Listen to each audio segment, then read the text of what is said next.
Bom dia. Legal, né? Ficou bom. Parabéns aí, viu, gente? Pela arte aí, né? Ah, muito bom.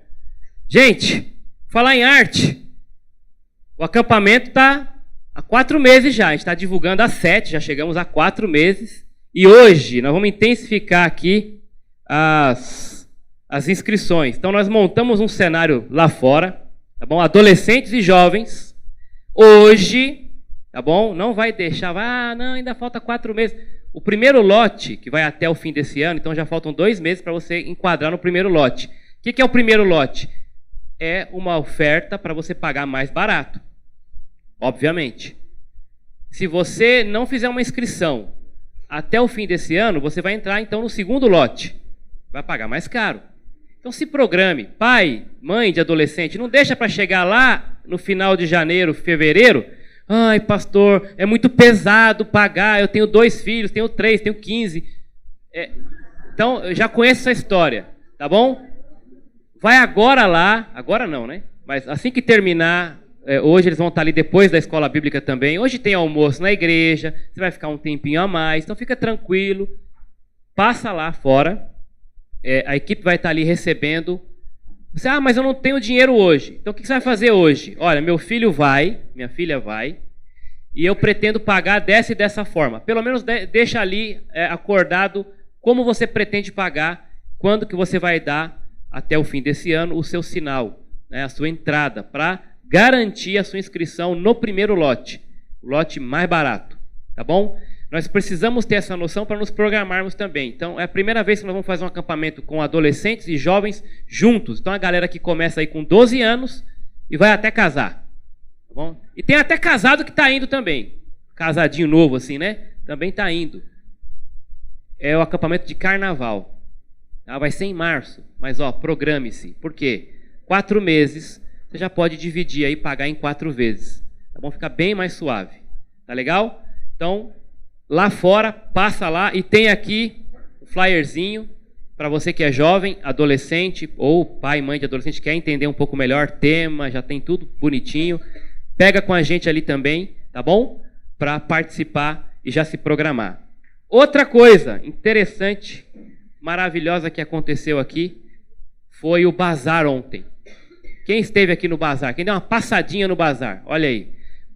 Quem esteve trabalhando no bazar?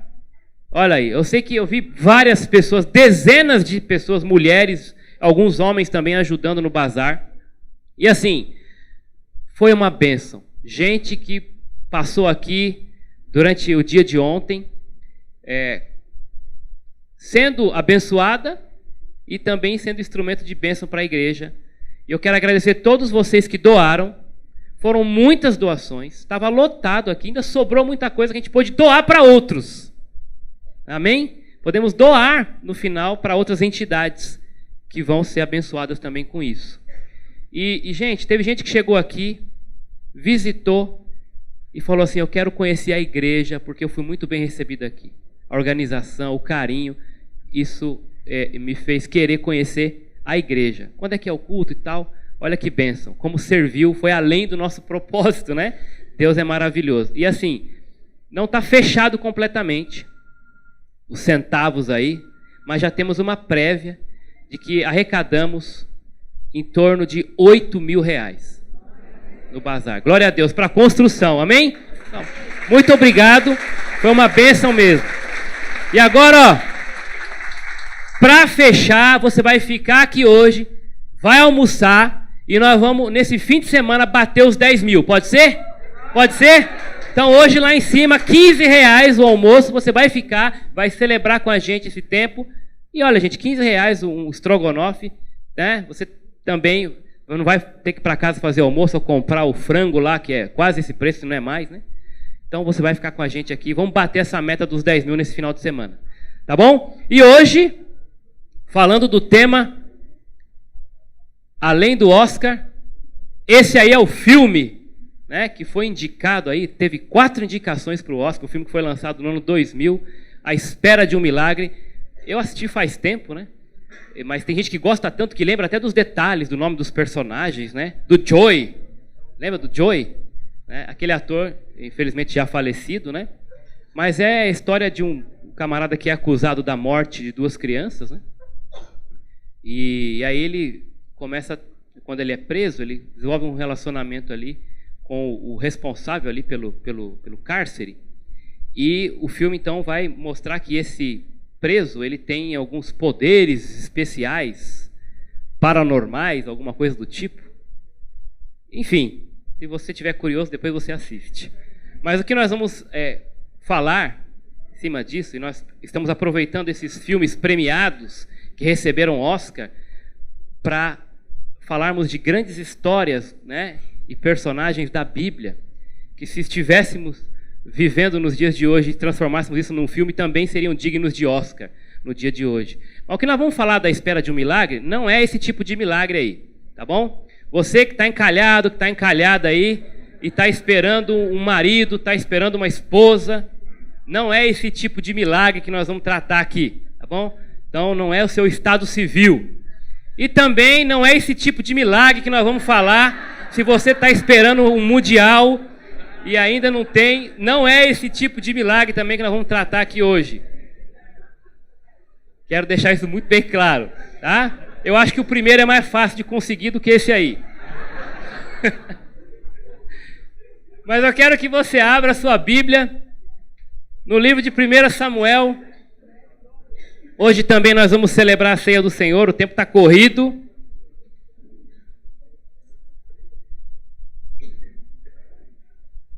E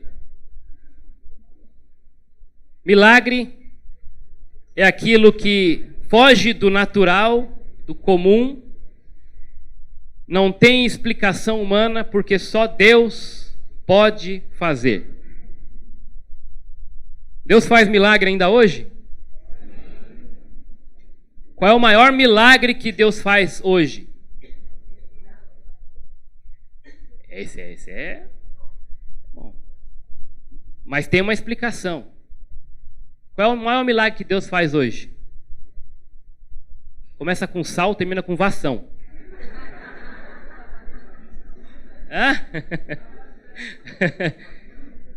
Alguém consegue salvar outro?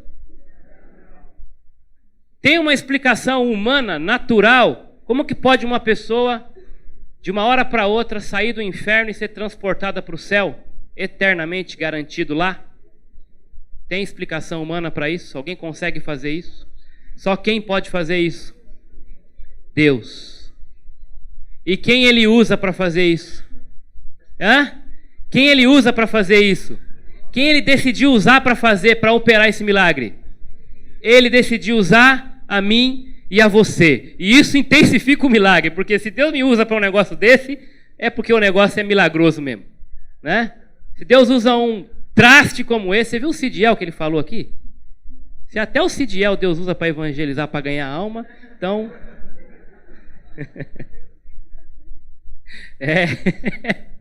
Mas, gente, vamos ler essa história.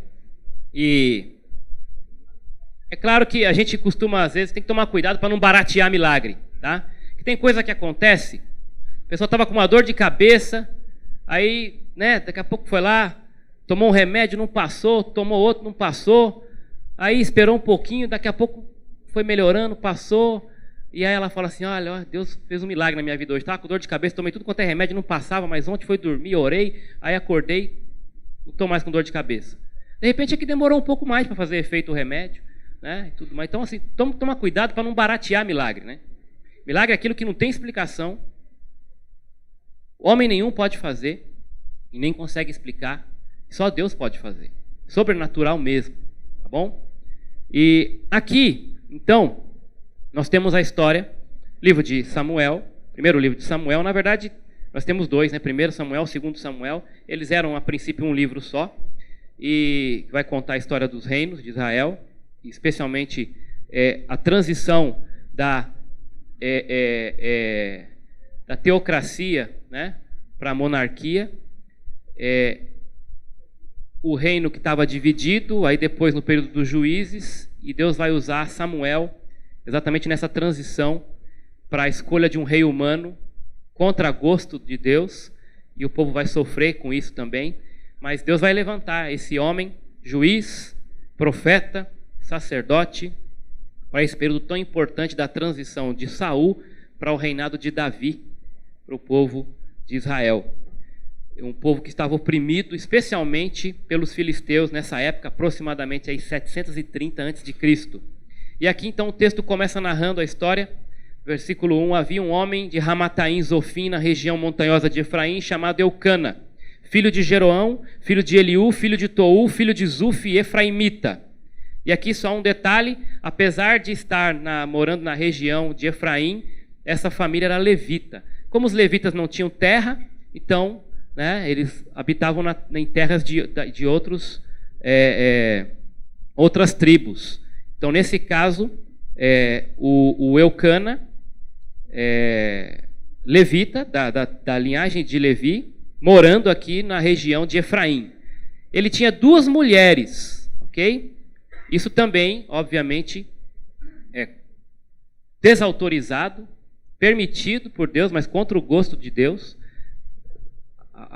O padrão instituído em Gênesis, um homem para uma mulher, mas aqui a situação era essa, né? Essa poligamia aqui, essa questão às vezes misturando com outros povos, às vezes, infelizmente, ainda pior. Mas nesse caso aqui, ele tinha 2 mulheres. Provavelmente uma segunda, porque a primeira não podia dar filhos para ele. Então, muito provavelmente por causa disso, ele foi e encontrou uma segunda mulher. Então, uma se chamava Ana e a outra Penina. Penina tinha filhos, Ana, porém, não tinha. Aqui, então, está o resumo do porquê, né? A razão desse capítulo aqui, né? O motivo pelo qual nós olhamos para esse tema aqui, o que se esperava, que tipo de milagre se esperava nesse capítulo, dentro do que nós estamos olhando aqui dos personagens. Então nós temos aqui 2 mulheres, uma Ana, outra Penina. Uma tinha filhos e Ana não tinha, era estéril. Versículo 3, todos os anos esse homem subia da sua cidade para adorar e sacrificar ao Senhor dos Exércitos em Siló, onde os 2 filhos de Eli, Ofni e Finéias, serviam como sacerdotes do Senhor. No dia em que Eucana oferecia sacrifício, costumava repartir com sua mulher Penina e com todos os seus filhos e filhas. Porém, dava uma porção em dobro a Ana, pois a amava, apesar de o Senhor tê-la deixado estéril. Nota aqui o que foi falado, até o Cidiel levantou essa questão, Deus permitindo certas situações de sofrimento na nossa vida. Então o texto é claro, o Senhor havia deixado Ana estéril, foi causado essa esterilidade por Deus. Por Deus. Versículo 6, mas a sua rival a provocava muito, a fim de aborrecê-la, porque o Senhor a havia deixado estéril. Interessante perceber aqui também, queridos, que pairava no ar uma sensação, uma impressão, isso não era nada determinado por Deus, não estava nada exposto na palavra de Deus, mas coisa mais de cultura mesmo, inclusive no meio do povo de Deus, que quando uma mulher era deixada estéril, se tornava estéril, era estéril, isso seria consequência de um pecado gravíssimo. Alguma coisa muito séria tinha acontecido, uma ofensa muito grande a Deus, e por isso então cria-se nesse mito, né, que por conta de um pecado muito grave, muito sério, essa pessoa então era condenada a não gerar filhos, que era para a mulher da época, e ainda hoje, né, uma grande bênção, e o grande sentido de utilidade do ser, né, da mulher é poder gerar filhos. Então, quando isso era privado da mulher, especialmente da mulher oriental nessa época, isso era a maior desgraça que podia ocorrer, a ponto da mulher ter um desânimo tão grande de nem querer viver mais, por não poder gerar outra vida. Então isso era um desgosto muito pesado na vida de uma mulher. E essa mulher era uma mulher temente a Deus. O texto deixa claro que foi Deus que causou isso, não permitiu que ela gerasse filhos. Então imagina ela era cercada desta discriminação e desse preconceito de que alguma coisa muito grave ela tinha cometido ou estava escondendo em termos de pecado, por isso Deus a deixava estéril, né? Só para vocês entenderem depois um pouco das reações que virão, né? Essa rival provocava, versículo 7, isso acontecia todo ano. Quando subiam à casa do Senhor, Penina provocava Ana, que então chorava e ficava sem comer. O termo provocava aqui no original é muito forte. É a ideia de trovejava sobre ela. Deixava ela, provocava a ponto dela explodir. Provocava a ira mesmo. Ficava cutucando. Versículo 8. Então o seu marido, Eucana, perguntou-lhe: Ana, por que choras? Lembra que no 7 ela se colocou a chorar e até se ficou sem comer. Veio sobre ela um abatimento muito forte. Por que não comes? Por que o teu coração está tão triste? Não sou melhor para ti do que 10 filhos? Depois que comeram e beberam em Siló, Ana se levantou, e nessa ocasião o sacerdote Eli estava sentado numa cadeira junto a um pilar do templo do Senhor. Com a alma amargurada, Ana orou ao Senhor e chorou muito. E fez o seguinte voto: ó Senhor dos exércitos, se deres atenção à aflição da tua serva, te lembrares de mim, e não te esquecer da tua serva, e me deres, mas lhe deres um menino, eu o dedicarei ao Senhor por todos os dias da sua vida, e a navalha não passará pela cabeça dele. Então aqui um voto de dedicação do menino desde criança ao serviço do templo, e também um voto de nazireu, como foi feito com Sansão, né? E isso envolvia esse fato de não passar a navalha na cabeça. Um voto de dedicação a Deus. Enquanto ela orava ao Senhor, versículo 12, Eli observava os seus lábios. Então aqui essa oração, uma espécie de sussurro, né? Então Eli, o sacerdote, olhando, não conseguia ouvir o som, mas observava o movimento dos lábios. E como isso não era de costume, porque o costume desse povo era orar em voz alta. Então, nesse momento, Ana estava orando de uma forma que não dava para ouvir, não era claro para quem presenciava. E por ver essa cena, ele associou isso com embriaguez. Associou isso com embriaguez. E agora, pensa aqui comigo, aqui é uma conjectura. Ela já era cercada por um preconceito. Talvez as pessoas ficavam pensando: o que será que essa Ana fez para não ter filho, para ser estéril? E o próprio sacerdote, né, talvez soubesse dessa situação. Conhecia, né? Provavelmente sabia da história. Não estou afirmando isso, a Bíblia não afirma. Mas também a gente pode imaginar aqui que ao ver essa cena, ao presenciar, né, a forma como Ana se comportava ali, talvez ele tenha associado de maneira precipitada na cabeça dele ali: ah, agora eu sei por que essa mulher é estéril. Ela vem aqui no templo bêbada, embriagada, só pode ser isso. Ah, mas eu vou exortar. Se ela quer beber, vai lá no boteco lá do João. Aqui não. Aqui não é lugar de ficar embriagado. Então vou enquadrá-la, né?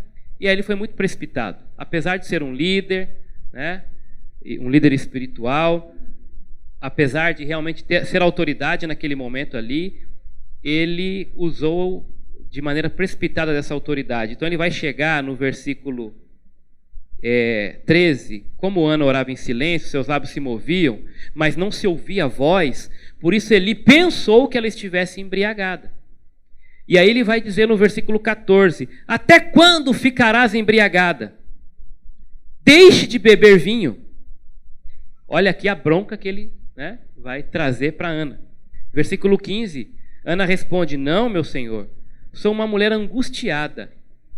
Não bebi vinho nem bebida forte, mas derramei a minha alma diante do Senhor. Ana aqui responde de uma maneira muito inteligente, né? E ela até associa a questão da embriaguez. Ela fala: olha, eu estou embriagada de angústia. E isso está de tal forma que está derramando da minha vida. E eu estou derramando de maneira correta diante de Deus toda a minha aflição, toda a minha angústia. não estou embriagada de vinho. Versículo 16, não penses que a tua serva é uma mulher sem valor, porque tenho falado até agora da minha grande angústia e da minha grande ansiedade e aflição. Eli, então, escuta essa confissão sincera de Ana e rapidamente ele já muda de postura e até declara uma bênção para a vida dela. Ele diz no versículo 17, com autoridade sacerdotal, mas para mim, como alguns vão entender que aqui ele está profetizando na vida dela, e eu não vejo indícios para isso, vejo apenas um desejo sincero que Deus conceda o que ela estava pedindo, né? Sem de fato determinar algo, né? Ele diz, vai-te em paz, o Deus de Israel te conceda o pedido que lhe fizeste. Olha, querida, né? Eu entendi, sim, né? Uma maneira de dizer, olha, me perdoa aí porque eu me equivoquei. Vai com Deus e que Ele atenda a tua oração. E ela disse que a tua serva encontre graça diante de ti. Então a mulher seguiu o seu caminho e comeu, e a sua aparência deixou de ser triste. Depois disso, levantou-se de madrugada, adoraram o Senhor e voltaram para casa em Ramá, ela e seu marido. Eucana conheceu na intimidade Ana, sua mulher, e o Senhor se lembrou dela. Assim Ana concebeu e no tempo devido teve um filho, o qual chamou Samuel, pois ela dizia, eu o pedi ao Senhor. Aquele homem, Eucana, subiu com toda a sua família para oferecer ao Senhor um sacrifício anual e cumpriu o seu voto. Ana, porém, não subiu, pois disse a seu marido, quando o menino for desmamado, eu o levarei para apresentá-lo diante do Senhor, para que fique lá para sempre. Eucana, seu marido, lhe disse, faz o que bem lhe parecer. Fique até que o desmames. Apenas confirme o Senhor a sua palavra. E tua mulher ficou, amamentou seu filho até desmamá-lo. Depois de desmamá-lo, quando o menino ainda era pequeno, ela o levou à casa do Senhor em Siló, com um touro de 3 anos, e um efa de farinha, um recipiente de couro cheio de vinho. Então sacrificaram o touro e apresentaram o menino a Eli. E ela lhe disse, meu senhor, tão certo como tu vives, meu senhor, sou aquela mulher que esteve aqui contigo orando ao Senhor. Eu orava por este menino, o Senhor me concedeu o pedido que fiz, por isso também o dedico ao Senhor. Ele está entregue ao Senhor por todos os dias que viver. E ali adoraram o Senhor. Nós, e todos nós aqui, temos situações na nossa vida muito difíceis. Em certos momentos, situações que nós não encontramos saída, não conseguimos entender como isso poderia se resolver de forma natural. E aí, então, esperamos de Deus o sobrenatural. É legítimo orar a Deus por um milagre. Deus conhece o teu coração, a tua angústia. Às vezes, alguém está num leito de dor, numa cama, e ali os médicos estão dizendo, olha, a situação é irreversível. E nós não temos mais nada dentro da medicina para fazer. E aí, então, o que nos resta é entregar nas mãos daquele que pode reverter o quadro e levantar aquela pessoa de maneira inexplicável. Outras situações, e tantas outras situações, que nós esperamos de Deus uma resposta para algo que nós não temos. Uma ação que nós desconhecemos a dinâmica, ou como proceder, como agir. Nós esperamos de Deus que Ele ilumine nosso entendimento para tomar uma decisão. Aqui o caso era gravíssimo. Essa mulher não podia ter filhos. E, independente dos recursos escassos da ciência, da medicina da época dessa mulher, ainda hoje, isso não tem explicação. Isso nenhum homem pode naturalmente fazer voltar. Isso depende de um milagre de Deus. Existem alguns casos em que cirurgias e tudo mais, mas como no dessa mulher, Deus fechou, como diz a Bíblia, fechou a sua madre. Deus fez isso. Deus tinha um propósito com isso. E nós lemos o texto e descobrimos isso aqui. Mas era uma mulher temente a Deus. Agora eu não quero só olhar por esse lado da nossa espera de um milagre. E quando eu falei o maior milagre de todos, quem aqui não espera esse milagre? Quem aqui não tem pelo menos um conhecido Seja ele dentro da própria casa, ou um parente, ou um amigo, alguém que você considera e ama e ora, para que Deus faça esse milagre na vida da pessoa, que seria o quê? Entregar a vida a Jesus Cristo. Reconhecer Jesus como Senhor e Salvador. Quem aqui não tem pelo menos uma pessoa nessa situação? Agora eu quero olhar também nessa história e ver o outro lado dela. Porque enquanto nós esperamos um milagre, Deus também espera algo de nós. A maneira como nós vamos nos comportar ou agir e reagir enquanto esperamos um milagre. Eu poderia dizer que Deus também espera um milagre. Apesar de ser todo poderoso, Ele quer trabalhar em nossos corações. E Deus não é irresponsável a ponto de sair distribuindo milagre para todo canto, atendendo todo e qualquer pedido e de qualquer maneira aí, saciando todos os desejos do coração. Não. Deus também espera algo de nós para que nós possamos receber e contemplar os seus milagres em nossas vidas. Eu quero olhar a partir dessa perspectiva, que a espera de um milagre, ela vai envolver primeiro o que eu estou chamando aqui de rogo, que é sinônimo de clamor, de oração, de conexão com a vontade de Deus, de querer entender os porquês, antes de sair determinando alguma coisa, ou fazendo por impulso, ou querendo resolver do nosso jeito. O que Deus espera de nós é que a gente acredite, confie nele, espere na vontade dele, se submeta ao seu jeito de fazer e ao seu tempo de fazer. Quando nós olhamos para a atitude de Ana, diante de todo aquele cenário, que a Bíblia coloca que ela já era uma mulher que tinha essa amargura, porque quando conhece seu marido e descobre então que não pode dar filhos a ele, e aí então ele tem uma segunda esposa, e essa segunda mulher concebe filhos ao seu marido. Imagine a cena, imagine você no lugar de Ana, vivendo dia após dia, vendo outros filhos de Penina nascendo, e você não podendo dar essa alegria para o seu marido, mesmo o seu marido mostrando uma atitude de amor até maior para com você, e declarando isso inclusive, e como se não bastasse, a própria Penina te provocando, né? Desfilando com barrigão na sua frente, não é verdade? Eu fico imaginando aqui as diversas provocações, inclusive no ambiente de culto, quando sobe para adorar, ali ainda Penina de maneira muito cruel, provocando a Ana pelo fato de oferecer, de ter ali os seus filhos, né, recebendo ali as porções ali na adoração, e Ana não tem filho para receber, e ela sendo provocada nesse sentido. E as provocações continuando, e o tempo passando e nada de filho. O que ela vai fazer? Ela vai entrar numa depressão profunda e não quer saber mais de nada e de ninguém? O que ela vai fazer? Ela vai pegar a Penina na esquina e não vai ter nenhuma Penina dela e... Não, a vontade, não sei. O fato é que ela não revida, ela não usa de violência, ela não vai reclamar. O que ela vai fazer? Ela vai clamar, ela vai rogar a Deus. Versículo 10 é chave. Com a alma amargurada, e isso é legítimo, irmão, não tem como ser hipócrita. E aí, tá tudo bem, Ana? Ah, tá, beleza, tá tudo bem, graças a Deus. Não tá tudo bem. E aí, Ana? Né? Tá gostando aí? Não tá legal. Alma amargurada.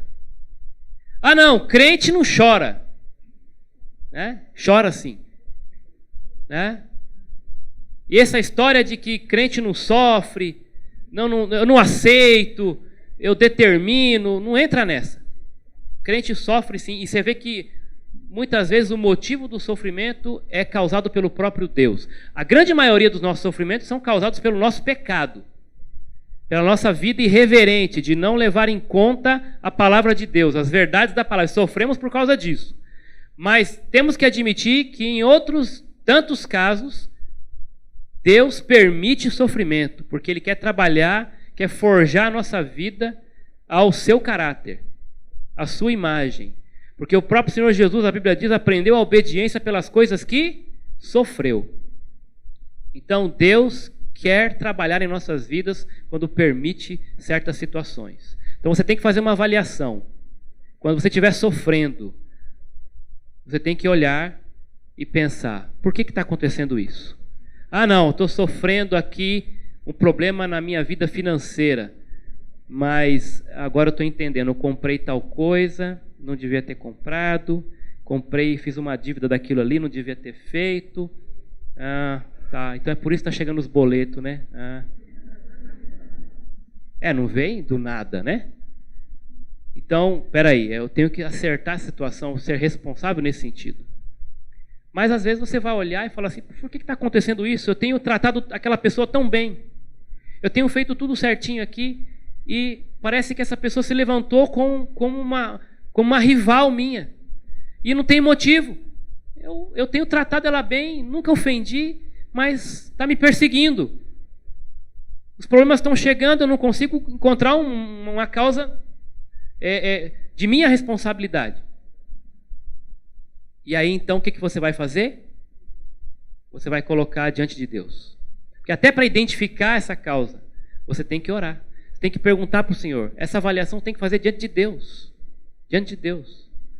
E Ana então, nesse momento vai fazer isso. E esse tipo de milagre Deus espera. Está faltando muito isso, infelizmente, e principalmente, especialmente no meio da igreja de Jesus. Oração. Você tem o hábito de orar? Você tem o hábito de orar pela sua vida? Ah, sim, pela minha vida eu peço bastante. Espera aí. Você tem o hábito de rogar a Deus, mesmo diante de tantas injustiças? Você tem o hábito de interceder por outras pessoas? Você tem o hábito de orar pelo seu país? Você tem o hábito de orar pelos seus líderes? Você tem o hábito de orar pelos seus filhos? Você tem o hábito de entregar todas as suas angústias diante de Deus? As suas aflições? As pequenas decisões, você costuma levar primeiro para Deus ou não? Essa aqui pode deixar que eu resolvo. Se alguém te afronta, como o Penina estava afrontando a Ana, às vezes não precisa ser muito intenso e nem por muito tempo. Você leva desaforo para casa? Né? Já ouviu aquela frase, né? Eu não levo desaforo para casa. Eu já levei muitos. E levar para casa não é depois de chegar e descontar na mulher, né? Porque tem gente que é assim, não briga lá fora e vai guardando, mas chega em casa, briga em casa.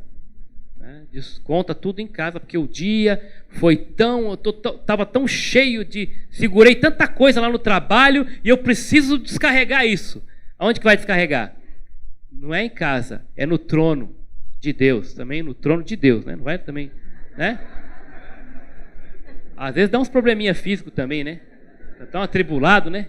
Mas, gente, Deus entende a sua angústia.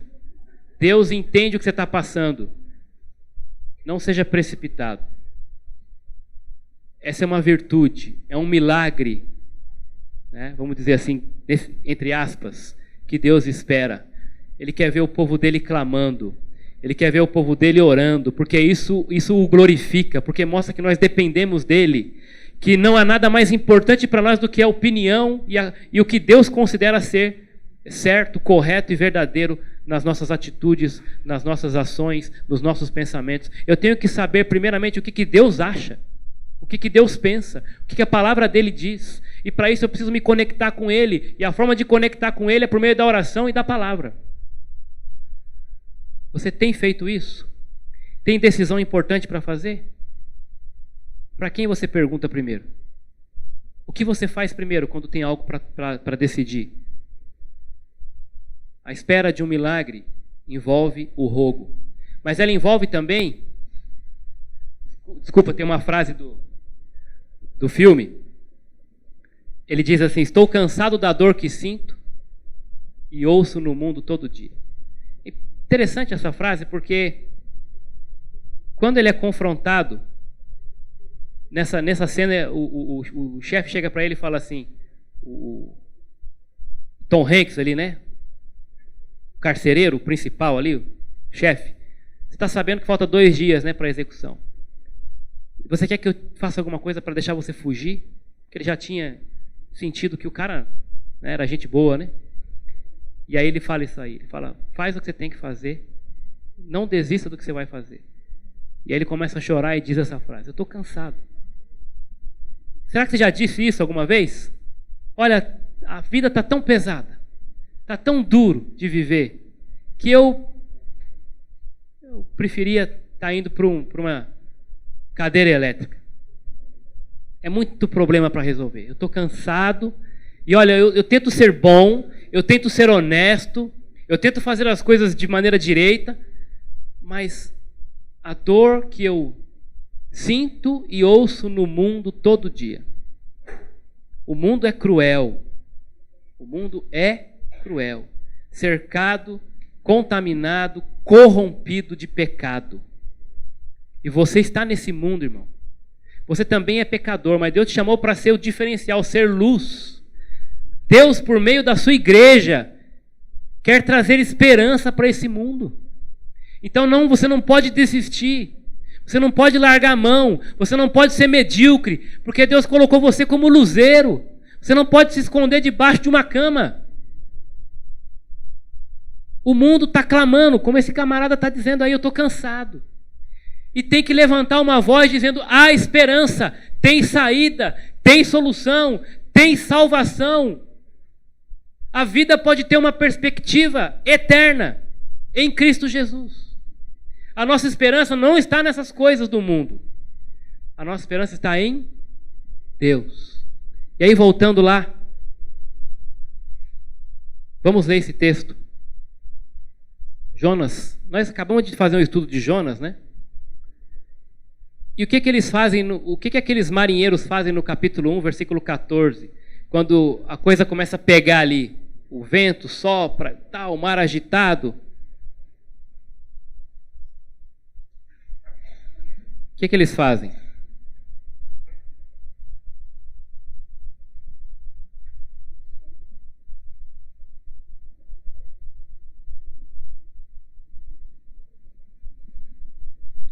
Capítulo 1, verso 14, eles vão rogar. Clamaram ao Senhor e disseram, nós te rogamos ao Senhor, que não morramos por causa da vida deste homem, que não nos culpe pelo sangue inocente, porque tu fizeste o que te agrada, ó Senhor.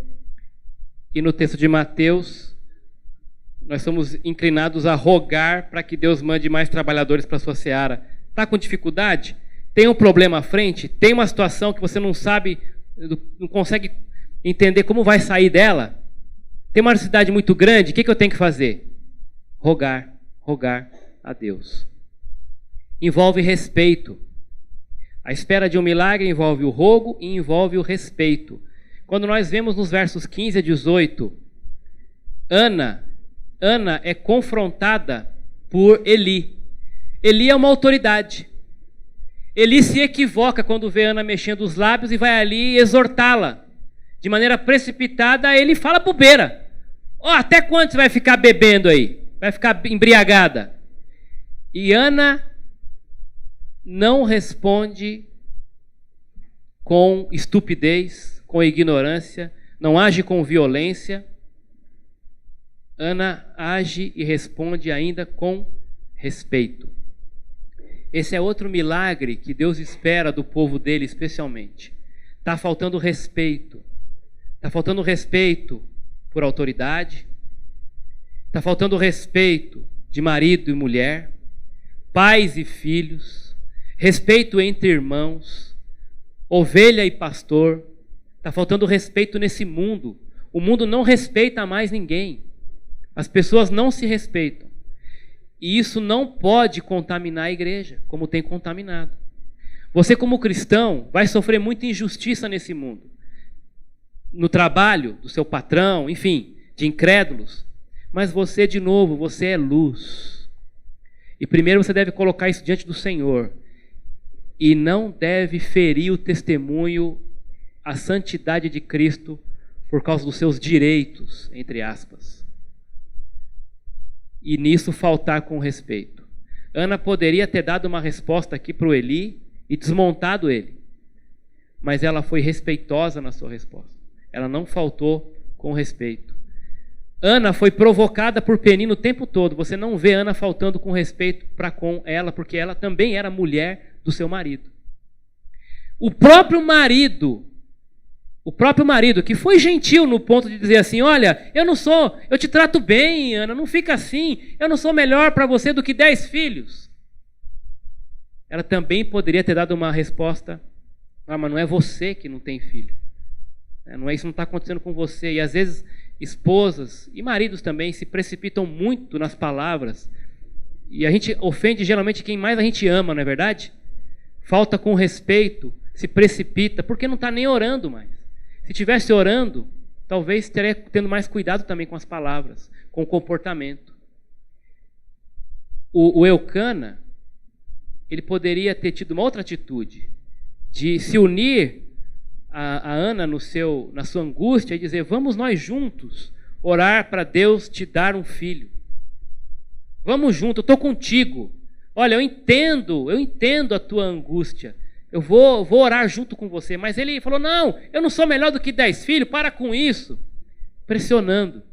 E ela ainda, você não vê ela faltando com respeito para com o marido. Então você tem pressão de incrédulos, eu imagino aqui a figura da Penina, provocando e tal, gente de fora, né? Você tem provocação, ou você tem atitudes, né, inconvenientes de quem é de dentro. No caso ali, o próprio marido não se uniu a ela na dor dela, ficou também querendo que ela, para com isso, para de chorar, não estava entendendo a situação. Você tem pressão até de gente dentro da sua casa, e você tem pressão de gente também que é irmão na fé, ou autoridade, né, da igreja, enfim, na figura ali do próprio sacerdote. Você tem pressão de gente que compartilha da mesma fé que você, está te pressionando, né? Está te incomodando, está sendo inconveniente também com você, falando coisas que não deveria falar, se precipitando no julgamento. E como é que você tem reagido? Deus espera essa atitude de você. Deus espera que você continue conduzindo sua vida com testemunho, sem se precipitar com as suas palavras, com as suas ações. Ah, mas ali deu, né? Ali, como é que fala ali? Chegou no meu limite. Como assim? Se você tem o Espírito Santo, qual é o seu limite? Se você tem o Espírito Santo agindo em você, qual é ou qual deveria ser o seu limite? Se você disse e admitiu que chegou no teu limite, é porque você não estava agindo no Espírito. Estava agindo na carne. E o limite da carne é pequeno, muito curto. O pavio da carne é muito curto. E aí é pecado. E aí desonra a Deus. Desonra a santidade de Deus. Mancha o nome de Jesus Cristo. Deus espera respeito. Enquanto você espera um milagre, Deus espera respeito da tua parte. Respeito especialmente para com a santidade e a pessoa dele. Outra frase que ele vai dizer nesse filme é: não dá para esconder o que tem no coração. A boca vai falar do que o coração está. Então, se você não está cultivando essa vida devocional e deixando Deus trabalhar no teu coração, isso não vai refletir numa conduta de respeito. Você não vai respeitar a Deus, em primeiro lugar, e, consequentemente, não vai ter respeito pelas autoridades que Deus instituiu na sua vida e nem pelo seu próximo, nem pelos mais velhos e nem por ninguém. O tempo está acabando, mas nós vamos ler apenas um versículo. Levítico 19 fala para ter respeito pelos mais velhos. Efésios 5 fala de respeito no âmbito conjugal, a esposa, especialmente pelo marido.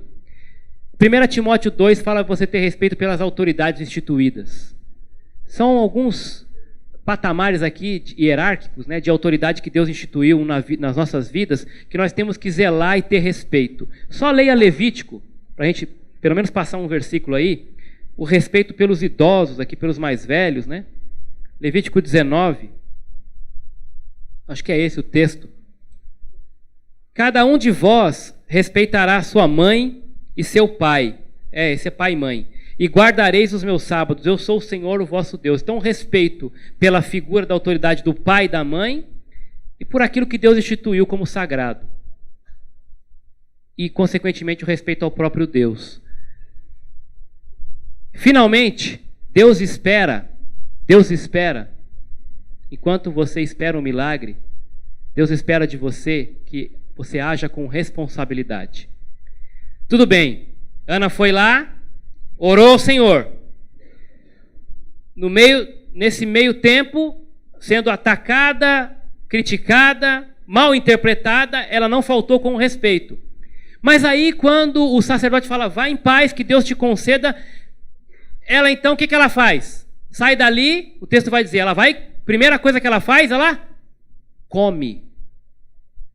Depois que ela come, ela volta para casa. E depois que ela volta para casa, o que acontece?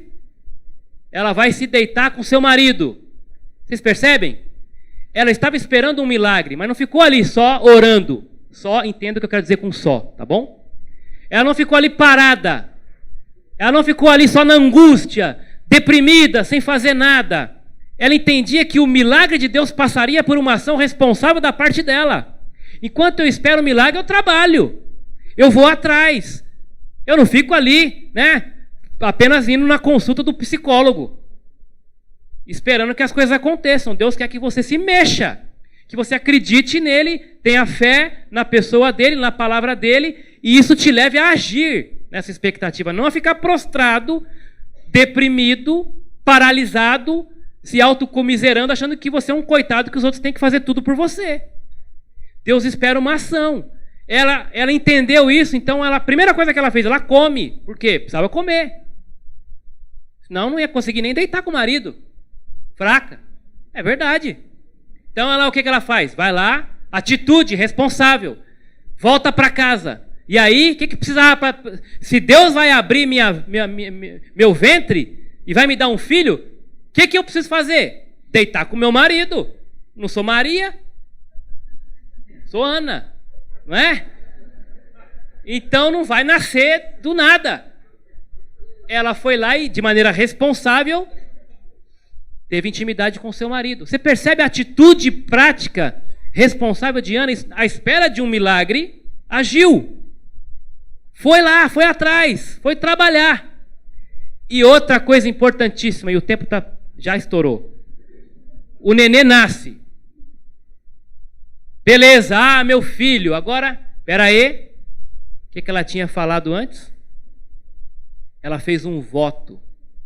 Se o Senhor me der um filho, menino, eu vou consagrar ele para o Senhor. Vou devolver ele lá no templo. Vou dedicar ele para o serviço do Senhor. Aí Deus faz um milagre na vida dela. O que ela faz? Cumpre de maneira responsável o voto que ela fez. Não brinca com Deus. Não brinca com as orações respondidas, né? Ela não brinca. Ela teme ao Senhor. Então ela vai lá, depois que o menino desmama, e leva esse menino para o templo. Olha, eu prometi. Imagina, gente, deve ter sido difícil em certo sentido, porque nunca teve filho. Ela tem um filho e agora vai levar para ficar lá morando longe. Por quê? Porque era responsável diante de Deus, com seu testemunho, com a sua atitude de serva, crente de verdade, não esses crentes 1,99 que tem por aí. Meia boca. Que quando Deus dá, não honra a Deus com aquilo que Ele dá. Não é responsável com a vida que tem. Deus dá saúde, usa o corpo para estragar o corpo nas coisas que não tem nada a ver aí, nos pecados, nos prazeres dessa vida. Deus dá trabalho, reclama do trabalho. Deus dá cônjuge, briga com o cônjuge. Deus dá filho, maltrata e não educa direito o filho. Deus dá pai, não respeita o pai. Deus dá regra, não cumpre as regras. Deus dá a Bíblia, não lê a Bíblia. Deus se dá, não honra a Deus. Salmo 119, 134.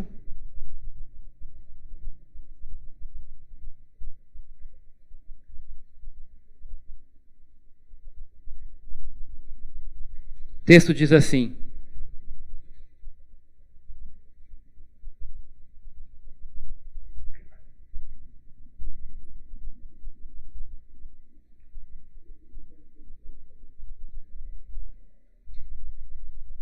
Eu acho que eu anotei a referência errada. Vamos para o próximo. Filemão. Agora não vai dar tempo de procurar. Eu anotei algum número errado ali no Salmo. 119, alguma coisa, não era 134. Filemão. Ih, pastor, tem isso na minha Bíblia? Tem. Se a sua é igual à minha, tem, né? Se é a Bíblia.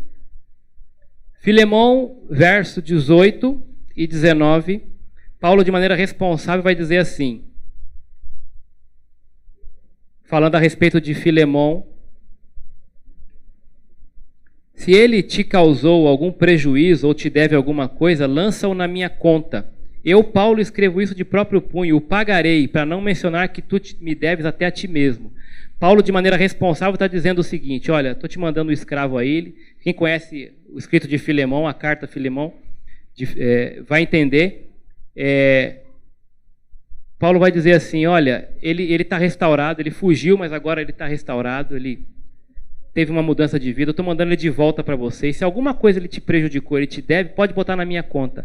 Paulo agindo com responsabilidade, né? E outros tantos textos que falam de cumprir voto, de honrar o Senhor com tudo aquilo que ele tem te dado, ser responsável diante dele. Saber esperar, outra frase do filme, é uma virtude.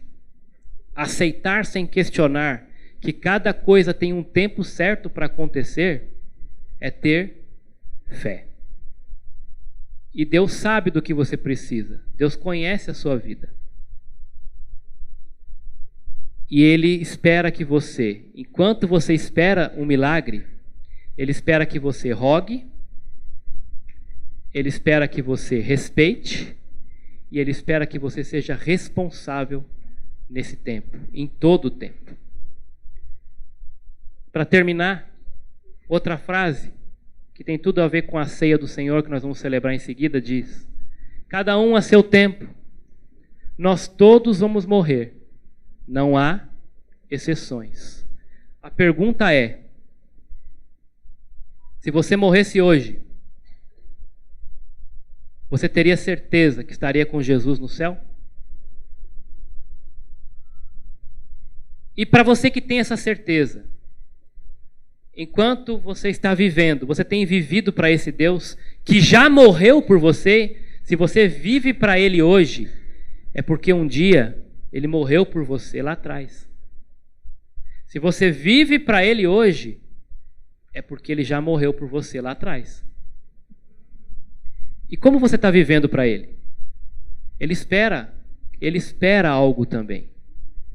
Ele espera que você viva clamando, rogando, dependendo dEle. Ele espera que você viva respeitando a Ele, a santidade dEle, a palavra dEle e o seu próximo. E Ele espera que você viva de maneira responsável com tudo aquilo que Ele te deu para fazer nas suas mãos. E isso envolve, inclusive, proclamar o Evangelho, que é o maior milagre que Ele pode fazer na vida de um ser humano. Transportar das trevas para o reino. Para isso Ele morreu. Nós vamos